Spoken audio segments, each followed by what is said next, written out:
الله الرحمن الرحيم الحمد لله الذي يؤمن الخائفين وينجي الصالحين ويرفع المستضعفين ويزع المستكبرين ويهلك ملوكا ويستخلف آخرين. الحمد لله قاسم الجبارين مبير الظالمين مدرك الهاربين صريخ المستصرخين موضع حاجات الطالبين معتمد المؤمنين. والصلاة والسلام والتحية والإكرام على بشير النذير والسراج المنير حبيب إله العالمين أبي القاسم المصطفى محمد.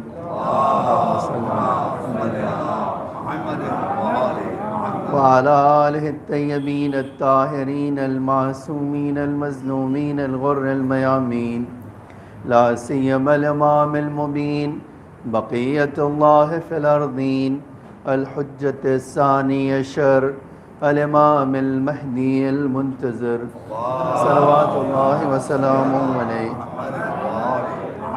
أما بعد فقد قال الله تعالى في محكم كتابه المجيد وفرقانه الحميد وقوله الحق. بسم الله الرحمن الرحيم. يا أيها الذين آمنوا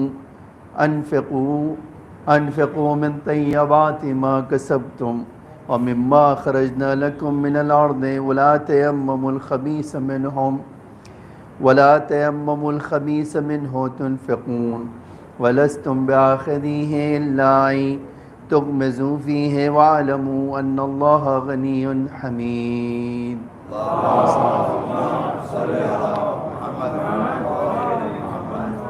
عزیزان گرامی، ہماری بات ہو رہی تھی کہ ہم اپنی سوسائٹی سے، اپنے معاشرے سے، اگر اور آگے بڑھے تو اپنے ملک سے اور دنیا سے کیسے فقیری دور کر سکتے ہیں. ہم نے اس کے پہلے والے خطبے میں مولا کا 5 طریقہ امام نے سجیسٹ کیا. امام نے بتایا کہ اگر تمہیں کسی بھی ملک اور کسی بھی سوسائٹی سے، کسی بھی معاشرے سے، کسی بھی قوم سے اگر فقر دور کرنا ہے تو کیا کرنا ہوگا. آج میں چاہتا ہوں کہ ہم جو شیعان اہل بیت ہیں، جن کے پاس تعلیمات الہی کا وہ خزانہ ہے جو کسی اور قوم کے پاس، کسی اور امت کے پاس تصور بھی نہیں کیا جا سکتا. خوب ایسی صورت میں ہم نے ان طلائی، اور میں طلائی تھوڑا شاید سخت ہو جائے تو میں گولڈن قانون کو ہم نے اپنی زندگیوں سے کہیں نکال دیا ہے، جس کی بنا پر ہم طرح طرح کے مسائل سے دوچار ہوتے ہیں. ایک طریقہ آج ذکر کرتا ہوں اور ایک چھوٹی سی داستان سناتا ہوں، اور آج ہی یہ موضوع اس بات کے اعتراف کے ساتھ، اور چاہتا ہوں میں کہ اس بات میں کہ اگر آپ سوچتے ہیں کہ اس مسئلے پہ کسی اور پہلو پہ گفتگو ہونا چاہیے تو مشورہ دیجیے. مشورے کا ہمیشہ دروازہ کھلا ہے، ایون تنقید کا بھی دروازہ کھلا ہوا ہے. میں ایک اللہ کا بندہ اور خطاوار انسان ہوں. میرے وجود میں شاید ہزاروں غلطیاں ہوں. اس کی اصلاح ہم کر سکتے ہیں، آپ کر سکتے ہیں. بس ایک ہی خواہش ہے کہ انسان کا مقصد اصلاح ہو. ہمیشہ کوشش یہ ہو کہ ہم سدھارنا چاہتے ہیں. ہم اس لیے نہیں کسی بات کو کہنا چاہتے کہ ہمیں اس میں عیب نظر آتا ہے، اس لیے کرنا چاہتے ہیں کہ ہمارا دوست ہے، ہمارا بھائی ہے، ہمارا مومن ہے، ہم اس سے محبت کرتے ہیں، اس کو چاہتے ہیں، تو پھر ہم اس کے اندر عیب نہیں دیکھنا چاہتے یا کم سے کم دیکھنا چاہتے ہیں.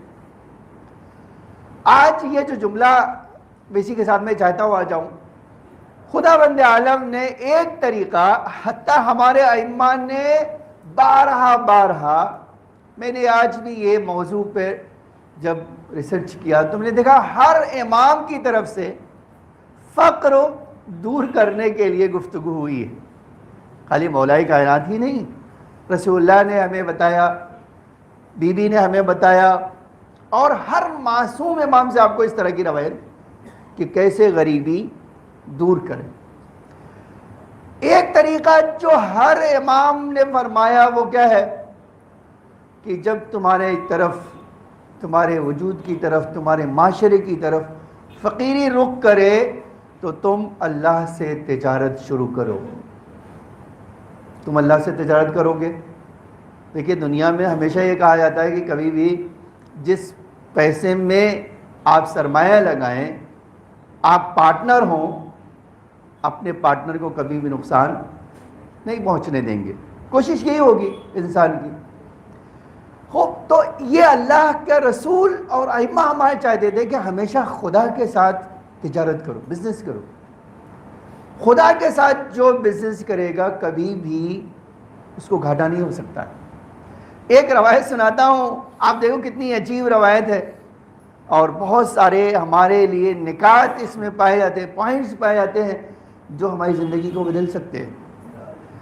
کئی کتابوں میں یہ روایت ہائی لائٹ ہوئی ہے. آپ عیون اخبار الرضا میں دیکھ لے، بہار میں دیکھ لے، وسائل الشیعہ میں دیکھ لے، بہت ساری کتابوں میں ہمارے یہ روایت، اور روایت کرنے والے وہ بھی 7ویں امام ہیں، اور جو اپنے بابا امام صادق علیہ السلام سے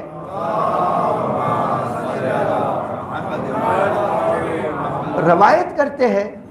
فرماتے ہیں ہمارا بابا ایک قافلے کے ساتھ سفر پر روانہ ہوئے. آپ جانتے ہیں کہ اس زمانے میں سفر جو ہوتا تھا وہ ہوائی جہاز تو تھا نہیں، زمینی سفر ہوتا تھا، گھوڑے پہ بیٹھ کے، اور کوئی پکی روڈ تو بنی نہیں تھی اور ہائی وے تو تصور نہیں تھا. لیکن ایک شاہراہ تو ہوتی تھی کہ ایک راستہ ہے، اور عام طور سے وہ راستہ اتار چڑھاؤ کا شکار ہوتا ہے، جنگلوں سے گزرنا ہوتا تھا، ڈیزرٹ سے گزرنا ہوتا تھا. تو امام کے ساتھ یہ قافلہ جا رہا تھا کہ اچانک پورے قافلے میں بھگدڑ مچ گئی. اب لوگ چیخنے چلانے لگے، دوڑنے لگے. تو امام نے پوچھا ہے کیا، ابھی بات کیا ہے؟ اب جب امام نے پوچھا بات کیا ہے تو قافلے والے جمع ہو گئے. وعلیکم السلام. قافلے والے جمع ہو گئے.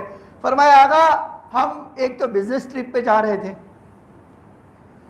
دوسرے ہمیں خبر لگی ہے کہ ابھی ہمارے قافلے کے آگے، ہماری جرنی تھوڑی دور آگے بڑھے گی، ڈاکوؤں نے ہمیں گھیر لیا ہے. اب اے میرے آقا ہمارے پاس تو بزنس کے پیسے ہیں، چیزیں ہیں، اب نہ ہماری جان کو سلامتی ہے نہ ہی ہمارے مال کو. ہماری سمجھ میں نہیں آ رہے کیا کریں، بھاگ سکتے نہیں، ہم گھیر لیے گئے. تو امام نے فرمایا کہ کس بات کا ڈر تمہیں لگ رہا؟ مولا یہ تو سمپل بات ہے، جان کو بھی ڈر لگ رہا ہے اور مال کا بھی ڈر لگ رہا ہے. اچھا اب دیکھیے انسان کی عقل ہمیشہ جو ہے، انسان کیا کرتا ہے مصیبت میں، آپ جان لیجئے انسان بہت سارے راستے ڈھونڈنے. اللہ نے ہمیں اس طرح کا بنایا ہے کہ جیسے ہمارے سامنے کوئی مشکل ہوگی، ہمارے دماغ تیزی سے کام کرے گا اور ہمیں طرح طرح کا آئیڈیا آنے لگے. انہوں نے کہا مولا ایک آئیڈیا ہمارے پاس ہے، اگر آپ اس آئیڈیا کو قبول کر لیں تو ہم کیا ہے؟ کہا مولا اگر آپ کہیں تو ہم یہ پیسے زمین میں گاڑ دیں، یہیں دفن کر دیں الگ الگ اور چلے جائیں، اور حملہ بھی کریں گے تو ہمارا مال تو ان کو ملے گا نہیں، ہمارے پاس تو ہے نہیں. امام نے فرمایا اس میں 3 طرح کی خرابی پائی جاتی ہے. یہ تمہارا سجیشن جو ہے کہ ایک تو یہ کہ ممکن ہے تم گاڑو اور کسی اور کے ہاتھ لگ جائے. بھئی جیسے تم گاڑو گے ممکن ہے کوئی آدمی تلاش کرتے کرتے ہوا کا رخ ہو اور زمین کی خاک اڑ جائے، کچھ نہ ہو جائے اور کسی اور کے ہاتھ میں لگ جائے تو ویسے بھی تمہارا مال چلا جائے گا. جس بات کا ڈر ہے وہی چیز تمہارے سامنے آ جائے گی. دوسری یہ کہ ٹھیک ہے اگر کسی کے ہاتھ نہ بھی لگا تو اگر تمہیں کیا گارنٹی کہ وہ جگہ یاد رہے گی جو تم گاڑ رہے ہو؟ پلٹ کے آؤ تم ہی بھول جاؤ کہاں ہم نے گاڑا تھا اور اتنے سارے لوگ ہو، اسی میں مار پیٹ ہونے لگے کہ بھئی ادھر میں نے گاڑا تھا، ادھر تم نے گاڑا تھا اور تم ڈسپلیس کر دو. ایسا ہو سکتا ہے؟ ہاں مولا یہ بھی ہو سکتا ہے. فرمایا دوسری بات یہ کہ زمین میں گاڑنے سے کیا تم سوچتے ہو کہ تمہارے مال کی حفاظت ہوگی؟ تم سوچتے ہو زمین اپنے تمہارے لیے گارنٹی فراہم کرے گی تمہیں واپس کرنا ہے؟ نہیں. تو کہا مولا پھر کیا کرنا چاہیے ہمیں؟ کسی نے سجیشن دیا مولا ہمارے پاس ایک اور آئیڈیا ہے. کہا وہ کیا آئیڈیا ہے تمہارے پاس؟ کہا مولا ہم سب اپنا پیسہ آپ کے پاس جمع کر دیتے, آپ جب ڈاکو آئے کہیے یہ سب میرا پیسہ ہے, تو شاید آپ کو ٹچ نہیں کرے گا. یہ ڈاکو ہیں, آپ امام وقت ہو تو آپ کو ٹچ نہیں کریں گے, اور اس طرح ہمارا مال. امام نے فرمایا کہ اس میں بھی ایک بہت بڑی خرابی, شاید وہ مجھے تم سب سے الگ دیکھ کر سارا ٹارگیٹ ہی میرے اوپر کرے, تمہیں چھوڑ دے اور مجھے ہی, میں تم سے الگ دکھتا ہوں, اور تو شاید ساری توجہ ان کی میری طرف ہو, اور جو مال تم میرے پاس رکھ رہے ہو وہی ٹارگیٹ بن جائے. تو یہ تو اور بھی تمہارا سجیشن ٹھیک نہیں ہے. اور پھر کہا مولا پھر کیا کرنا چاہیے ہمیں؟ عجب جملہ ہے روایت میں, اور روایت کا آپ جملہ سنانا چاہتا ہوں. آپ دیکھو کیا خوبصورت جملہ امام نے ارشاد فرمایا. واقعاً مولا معصوم کا کلام یہی جاذبیت رکھتا ہے, یہی اٹریکشن ہے اس میں, کہ ایسا سجیشن جو آپ تصور نہیں کر سکتے, آپ کی سوچ سے بڑھ کر ہو. جیسے ہی یہ کہا کہ مولا پھر کیا کرے, آپ آئیڈیا بتا دو. امام نے کہا میرے پاس ایک ایسا حفاظت کرنے والا ہے جو تمہارے مال کی یوں صرف حفاظت ہی نہیں کرے گا, بلکہ اس کی حفاظت میں کوئی خلل نہیں ڈال سکتا. وہ تمہارے مال کی اس طرح نگہداری کرے گا کہ اس میں کوئی آنکھ اٹھا کر نہیں دیکھ سکے گا, اور وہ اس طرح حمایت کرے گا تمہارا مال کی کہ اس کی حمایت کے بعد تمہیں کسی کی سپورٹ کی ضرورت نہیں ہوگی. اور یہی نہیں, اس کے نزدیک تمہارے ایک درہم کی ویلو اتنی ہوگی کہ دنیا اور دنیا کی ہر چیز سے بڑھ کر تمہارے ایک درہم کی ویلو اس کے نزدیک ہوگی. اور جب تم مانگو گے تو تمہیں وہی نہیں دے گا جو تمہارا تھا, اس میں اضافہ کر کے دے گا. اگر تم ضرورت مند نہیں بھی ہوگے تو تمہارے لیے ہمیشہ کے لیے اس کو سپورٹ کرے گا اور مکمل کر دے گا. اب دیکھو کا مولا اس طرح کا کوئی دنیا میں انسان پایا جاتا ہے؟ فرمایا امام نے کہ ہاں انسان تو نہیں, لیکن جس خدا کو ہم مانتے ہیں وہ پایا جاتا ہے. یہ ہمارا خدا ہے, لیکن اس کے لیے ایک شرط ہے, تمہیں ایک شرط پورا کرنا ہوگی. تو اس کا مولا وہ شرط کیا ہے؟ آپ کہہ رہے ہو کہ یہ ہم کر سکتے ہیں, تو وہ شرط کیا ہے؟ کہا تم نیت کرو کہ ایک مومن کو 1/3 جو حاجت مند ہے اس تک پہنچا دو گے. یہ جو ابھی بزنس کے پیسے لے کے جا رہے ہو, نیت کر لو, ارادہ کرو کہ ہم اللہ سے بزنس کریں گے, 1/3 اس کا اللہ کے بندے کو دے دیں گے. کہا مولا اس جنگل میں کہاں اللہ کا بندہ ڈھونڈیں گے ہم؟ لیکن میں اور آپ انسان ہے نا, راستہ کیسے ڈھونڈتے ہیں؟ کہاں اس جنگل میں کوئی مومن ملنے والا ہے؟ ہم ایک دوسرا جملہ کہہ دیں, ہم اب باندرا میں رہتے ہیں, باندرا میں کون ملنے والا ہے؟ نہیں. اور کتنے آسانی سے اپنا شانہ خالی کر لیتے ہیں. اب جب کہا کہ ہم نے کہا ٹھیک ہے نہیں مل رہا ہے نا, کوئی بات نہیں, تم نیت کر لو کہ پہلی فرصت پہ ڈھونڈ کر دے دو. نیت کر لو. کہا مولا ہم نے نیت کر لیا, اب بتائیے ہمیں کیا کر. امام نے کہا اب جس طرح سفر کنٹینیو کیے ہوئے تھے بغیر کسی شور شرابے کے, بغیر کسی خوف کے, چلو اپنا سفر کنٹینیو کرو, ہمیں اس سفر کو آگے بڑھانا ہے. ٹھیک ہے مولا. اس پھر سے آپ اپنے اپنے گھوڑے پہ سوار ہوئے, سامان اکٹھا کیا اور روانہ ہو گئے. کچھ دور گئے, وہ ڈاکو سارے جو گھیرا تنگ ہو گیا دھیرے دھیرے سامنے آ گئے, اور کہا جہاں ہو وہیں ٹھہر جاؤ. پورے قافلے کو روک لیا اور خود بھی گھوڑے سے اترے اور قافلے سے کہا آپ قریب ہو جائیے. اب تو ان کی جان، کسی کی بھی جان حلق میں آ جائے گی کہ اب انہوں نے گھوڑے سے اترے اور سارے گھوڑے سے اترے اور امام کے پاس آئے. امام کے ہاتھوں کو بوسہ لیا اور فرمایا فرزند رسول ہم حیران ہیں اس قافلے کے بارے میں. تو کیا تمہیں کیا حیرانی ہوئی ہے؟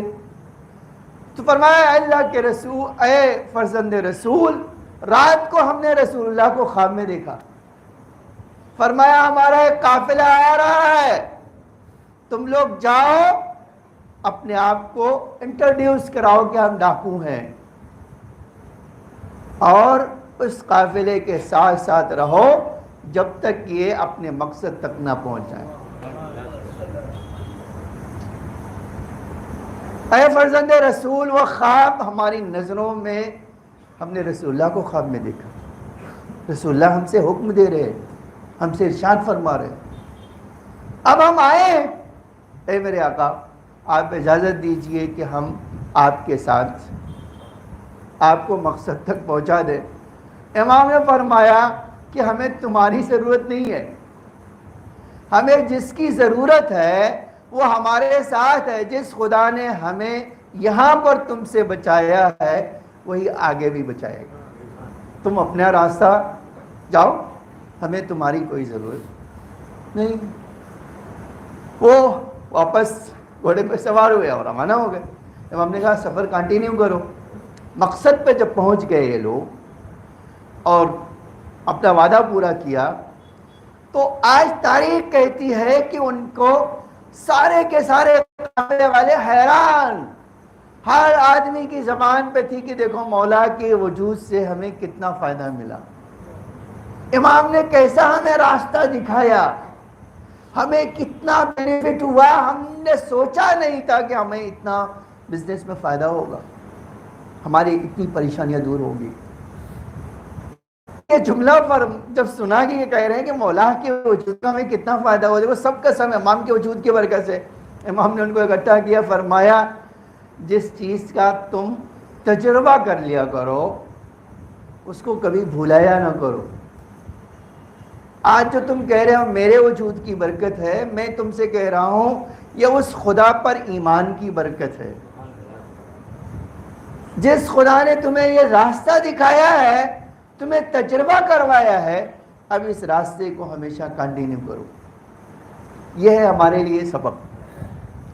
امام نے فرمایا کہ اس راستے کو کنٹینیو کرو. ہم کیا سوچتے ہیں ہمیشہ سے، ایک جملہ آج میں نے دیکھا، عجب ہے یہ روایت کا جملہ. امام سے پیغمبر نے فرمایا اے علی، خداوند عالم نے روزی بات کے لیے یہ سسٹم نہیں رکھا ہے کہ کسی کو 1 سال کا دے گا. ہر روز روزی دے گا خدا، ہر روز. کل کی روزی کل، پرسوں کی روزی پرسوں. لیکن ہمارے بندوں میں کیا خرابی آپ جانتے ہیں، جب ایک دن ہمیں روزی ملتی ہے تو ہم سوچتے ہیں کس حد تک چھپا لیں تاکہ ہماری زندگی کے آخری لمحے تک ہمیں یہ کام آ جائے. اللہ کہتا میں نے تو یہ سسٹم ہی نہیں رکھا، تم میرے سسٹم کے خلاف جا رہے ہو. اور جب سسٹم کے خلاف جاؤ گے تو کیا ہوگا؟ آج ہماری پریشانیوں کے ایک بڑا سبب جانتے ہیں کیا؟ ہم سوچتے ہیں کہ ہم ساری پرابلمز کو اپنی خود سالو کر سکتے ہیں. اللہ کہتا ہے میرے بندے تو ایک دن کی اپنی پریشانی دور کر لے، نیکسٹ دن میں تیری حفاظت کروں گا. ایک دن کا تو اپنا دیکھ لے، کل کا دن تو ہوگا تو میں آؤں گا نا تیرے، میرے لیے میں تو ہوں تیرے لیے. لیکن پریشانی کیا ہے، ہم ایک دن کی نہیں سوچتے ہیں، جبکہ ایک دن کی پرابلم بھی ہم اپنی حل کرنے کی طاقت نہیں رکھتے. اس کے باوجود سوچتے کیا ہے، ہم سوچتے ہیں اپنی نسلوں کی پریشانیاں دور کر دیں گے. اور ہوتا کیا ہے، ایسی دنیا میں جیتے ہیں جس کی کوئی حقیقت نہیں ہوتی. اور یہ سب سے بڑی ہماری پریشانیوں کی جڑ ہے. عزیزان گرامی، روز بروز جینا سیکھیے. تصور میں جینا نہیں ہوتا ہے, وہ خواب کی دنیا کہلاتی ہے. خواب کی دنیا کبھی بھی حقیقت سے تعلق نہیں رکھتی. میں اس بات کو یہیں روک دیتا ہوں. 10 شرط ہے, اللہ قرآن میں کہتا ہے 10 شرطیں ہیں میرے راہ میں پیسہ خرچ کرنے کے لیے. میں خالی جلدی فہرست پڑھتا ہوں, مجھے دوسرے خطبے میں جانا ہے. ایک تو بیسٹ مال کو اپنے اللہ کی راہ میں دینا. یہ میں نے پہلے والے خطبے میں کہہ چکا ہوں, اور وہ بھی اگر آپ کو یاد ہو تو 8 ربیع الثانی کو میں نے کہا ہے کہ ایک چیز یہ ہے کہ جو آپ کی بیسٹ چیز ہے, آپ تھوڑا الفاظ اگر بدل کے کہوں, میں یہ سوء ظن نہیں رکھتا ہوں لیکن الفاظ بدل کے کہہ رہا ہوں, حلال کی کمائی سے خرچ کرنا. اللہ کو حرام نہیں چاہیے. جو خدا حرام کو پسند نہ کرتا ہو, اس کی راہ میں حرام دینے سے آپ سوچتے ہیں کہ آپ کا گناہ ہلکا ہو جائے گا. ہرگز. خدا کی راہ میں بدترین چیز دینے سے آپ کی بدترین نیت میری بدترین نیت کا پتہ ہوگا, ہرگز خدا کو قبول نہیں ہوگا. دوسری, ضرورت کی چیز دیجیے, فالتو چیز کو اللہ کو قبول نہیں ہے. یہ بالکل قابل والا نظریہ تھا. جانتے قابل نے کیا کیا تھا؟ قابل نے بھی یہ کام کیا تھا. کہتا اللہ تھوڑی کھانے والا ہے, میرا کیا ہوں, تو جو مٹی والا ہے وہی دے دیتا ہوں. حابیل نے اس کے برخلاف کیا, کہا میں جو بیسٹ اللہ کے دے دیتا ہوں اللہ کے بندے کو. اللہ قرآن میں کہتا ہے میں حابیل کے میں نے اس کی نیت کو دیکھ کر قبول کیا. تو ایک چیز, ضرورت کی چیز اللہ کی راہ میں دیں. آپ دیکھیے اہل بیت کی شان کیا تھی. بی بی خود بھوکی ہے, وہ کھانا کھلا دیا. یہ ہے ان کی پہچان. تیسری چیز جو ہے, دیکھیے یہ بات سچ ہے کہ جو زیادہ ضرورت مند ہے وہ سب سے پہلے حق رکھتا ہے. اب اگر 10 آدمی ہے اور اس میں ایک زیادہ ضرورت مند ہے تو حق بھی اس کا پہلے بنتا ہے. اسی لیے ہمیں ایسے لوگوں کو تلاش ضرور کرنا چاہیے جو زیادہ حقدار ہیں. اور چوتھی چیز یہ ہے کہ کبھی بھی صدقہ کسی کو اعلان کر کے نہ دے. بار بار کہتا ہوں, میں ایک بار پھر کہہ دیتا ہوں, مسجد کے پنکھے پہ نام لکھوانے کی ضرورت نہیں ہے. اللہ کو پتہ ہے کہ کون سا بندہ اس کی راہ میں کیا دے رہا ہے. یا مسجد کے گیٹ پہ بڑے بڑے نام لکھوانے سے آپ کا وہ صدقہ قبول نہیں ہوگا. میں بار بار یہ کہتا ہوں, لیکن عجب اصرار ہے لوگوں کا. کہتے ہیں جتنا بڑا چندہ ہو اتنا بڑا نام ہو, اتنا بڑا پوسٹر لگے, تو آپ جس کے لیے لگوا رہے ہو اجر بھی وہی دے گا. آپ وہی لوگوں سے کہہ دینا بھائی آپ کو دکھانے کے لیے میں نے دیا تھا, یہ لو آپ ہی میرا اجر ادا کر دو. یہ تو ایک چیز ائمہ ہمارے قرآن کہتا تھا کہ ہمیشہ صدقہ اللہ کی راہ میں دو تو کسی کو پتہ نہ چلے. اور پھر کبھی احسان جتانے کی کوشش نہیں کرنا. ایک ہاتھ سے دو, دوسرے ہاتھ کو پتہ نہ چلے, اس طرح دو. اور چھٹی چیز یہ ہے کہ اخلاص اور پاکیزگی کے ساتھ ہو. خلوص اللہ کے لیے ہو, بندے کے لیے نہ ہو. اگر آپ اخلاص کے بغیر دیں گے تو بی بی فرماتی تھی جو کام بغیر اخلاص کے ہوگا وہ دنیا میں رہ جائے گا, جو اخلاص کے ساتھ ہوگا وہ اللہ کے پاس پہنچ جائے گا. اور 7ویں چیز, کبھی بھی اپنے بڑے بڑے ڈونیشن کو بڑا نہ سمجھو. جتنا بڑا ڈونیشن ہو اتنا اس کو اللہ کی راہ میں حقیر سمجھو. کبھی آپ سوچتے ہیں میں نے زندگی میں خالی صرف 2 شخصیت کے بارے میں پڑھا, ابھی تک نہیں دیکھا ہے دنیا میں. امام حسن کے بارے میں, گھر کے سے باہر نکلے گھر سے باہر نکلے اور فرمایا یہ جوتی تک میں نے اللہ کی راہ میں, اس گھر کی چیزیں سامان دولت سب اللہ کی راہ میں دے دیا, حتیٰ یہ جوتا اتار کے بھی وہ دے دیا. اب آپ کبھی سوچ سکتے ہیں کہ میں ایک بندہ ہوں, اللہ کی راہ میں سب کچھ دے رہا ہوں. گھر سے بڑھ کے تو نہیں انسان کے لیے وہ کچھ ہوتا ہے, گھر کی چیزوں سے بڑھ کے تو نہیں ہوتا. تو ایک چیز اتنا بڑا اور کہہ دیتے ہیں اللہ میں نے تو تیرے لیے کچھ کیا ہی نہیں ہے, میں نے تو جو دیا ہے وہ بہت حقیر چیز ہے. 8ویں چیز جو ہے آپ دیکھیے, جس سے آپ کو سب سے زیادہ پیار ہے وہ اللہ کی راہ میں صدقہ دو، فیورٹ چیز خدا کی راہ میں صدقہ دو، یہ کام کرو۔ یہ ایک 7ویں چیز ہے، اور ابھی میں نے کہا کہ لن تنالوا البر حتى تنفقوا مما تحبون، تمہیں نیکی کا ثواب نہیں ملے گا جب تک تم اپنی پسندیدہ چیز نہیں دو گے۔ اور پھر جو کچھ دے رہے ہو اس کا مالک خود کو نہ سمجھو، تم امانت دار ہو، تم مالک نہیں ہو۔ تم مالک نہیں ہو تو امانت کا تقاضا یہی ہے جہاں وہ کہے وہاں دے دو، اپنی خواہش بیچ میں نہ ڈالو۔ اور پھر کہا کہ یاد رکھو 10ویں چیز یہ ہے کہ ہمیشہ انفاق اللہ تقوی والے کی قبول کرتا ہے، بے ایمانوں کا انفاق قبول نہیں کرتا۔ یہ 10 چیز ہے اللہ کی راہ میں خرچ کرنے کے لیے ثواب پانا اور قبول کروانے کی شرط۔ میں نے کہا سب کے پیچھے ایک آیت ہے، میں نے جلدی اس لیے پڑھا کہ آیت نہیں پڑھنا چاہتا تھا ٹائم کو دیکھتے ہوئے، ورنہ آپ کہیں گے تو پوری آیت بھی سنا دوں گا انشاءاللہ کبھی۔ بسم اللہ الرحمن الرحیم، قل هو اللہ احد اللہ الصمد لم یلد ولم یولد ولم یکن له کفوا احد۔ اللہم صلی علی محمد وآل محمد، اللہم صلی علی محمد وآل محمد، اللہم صلی علی محمد وآل محمد۔ لا حول ولا قوة الا باللہ العلی العظیم۔ اعوذ باللہ من الشیطان الرجیم، بسم اللہ الرحمن الرحیم۔ الحمد للہ الذی ہدانا لہذا وما كنا نهتدی لولا ان ہدانا اللہ، لقد جاءت رسول ربنا بالحق والصلاة والسلام والتحیۃ والاکرام علی بشیر النذیر والسراج المنیر حبیب الہ العالمین ابی القاسم المصطفیٰ محمد۔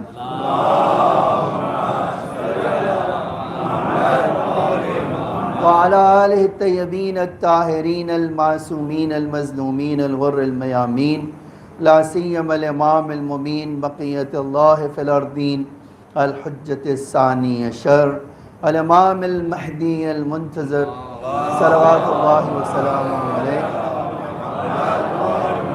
اما بعد یا عباد اللہ، اوصیکم ونفسی بتقوی اللہ فإن التقوی خیر الزاد، لیوم لا ينفع فیہ مال ولا بنون الا من اتی اللہ بقلب سلیم۔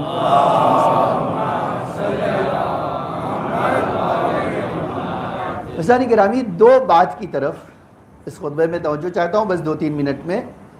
ایک تو یہ کہ بارہا یہ تاکید ہو گئی ہے اور واپس ریپیٹ کر رہا ہوں یہ کہ جماعت پڑھنے کا ایک قانون یہ ہے کہ آپ امام کے پیچھے پیچھے چلیں گے، امام کے آگے آگے نہیں چلیں گے۔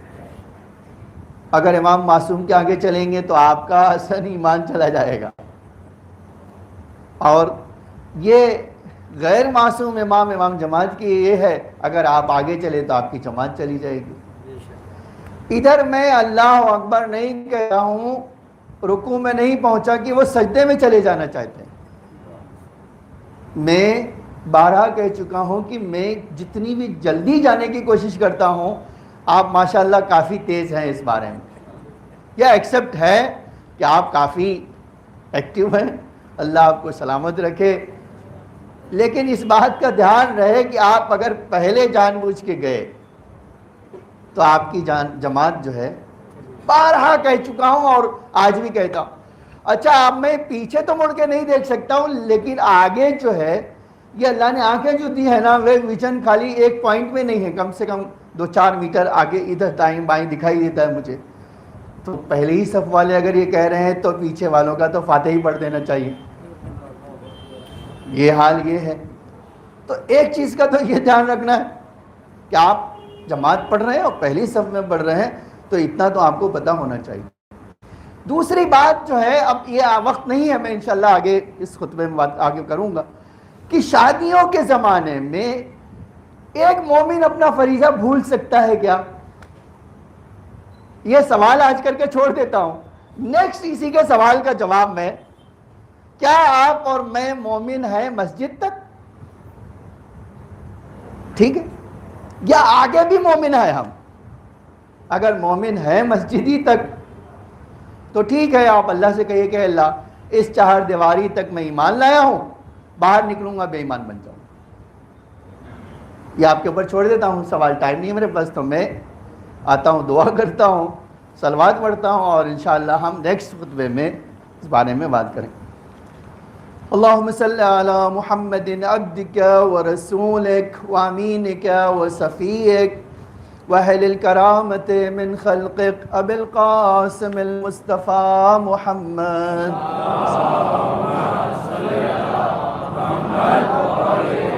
اللهم صل على علي أمير المؤمنين ووصي رسول رب العالمين أسد الله الغالب الغالب كل غالب المطلوب كل طالب امیر المومنین علی ابن ابی طالب علیہ السلام.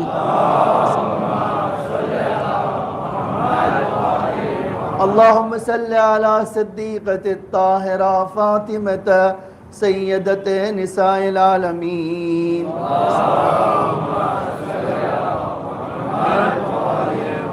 اللہم صلی علی سبط الرحمہ و امام الہدی الحسن والحسین سید شباب اہل الجنہ امام المؤمنین.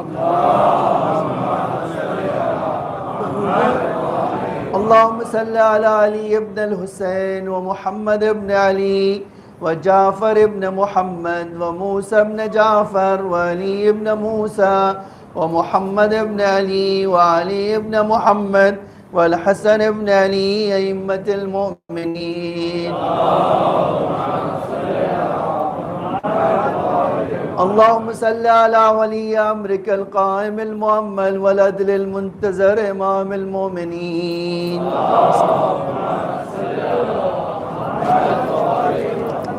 اللہم صلی علی فاطمة وابیہا وبعلہا وبنیہا وسر المستودع فیہا بعدد ما حاط به علمک. اللہم ادخل علی اہل القبور السرور. اللہم اغن کل فقیر. اللہم اشبع کل جائع. اللہم اکسو کل عریان. اللہم اقض دین کل مدین. اللہم فرج عن کل مکروب. اللہم رد کل غریب. اللہم فک کل اسیر.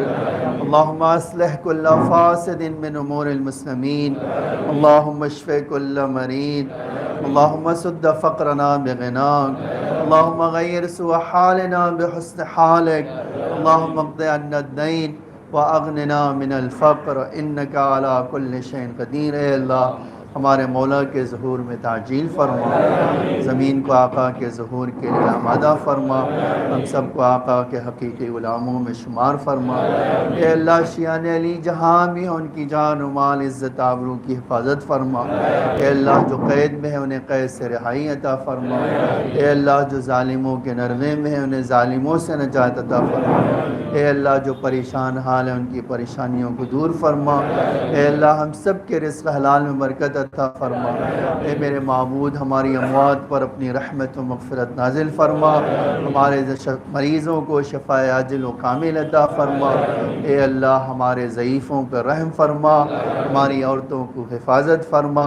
ہمارے جوانوں کو صراط مستقیم پر قائم و دائم فرما.